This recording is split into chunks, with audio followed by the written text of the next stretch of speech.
आपण पाहत आहात क्राईम अंकुश न्यूज। सोलापुरातील MIDC चिंचोळी या ठिकाणी INC लिमिटेडच्या माध्यमातून चालवला जाणारा शहरातील प्रमुख CNG पंप आज मंगळवारपासून बंद असल्याचे दिसून आले आहे।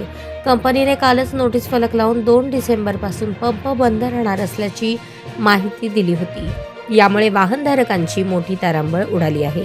पंप बंद असल्याने CNG वाहनधारक मोठ्या गैरसोयीला सामोरे जात आहेत।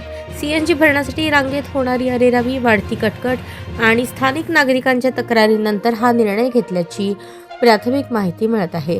याच कंपनीच्या स्थानिक प्रशासनाच्या दुर्लक्षामुळे निर्माण झालेल्या तणावाच्या पार्श्वभूमीवर पंपावरील अधिकारी आणि कर्मचाऱ्यांनी पंप बंद ठेवल्याचेही समजते। याबाबत कंपनीच्या प्लांट मॅनेजर यांनी आजपासून CNG पंप बंद असल्याचे सांगितले।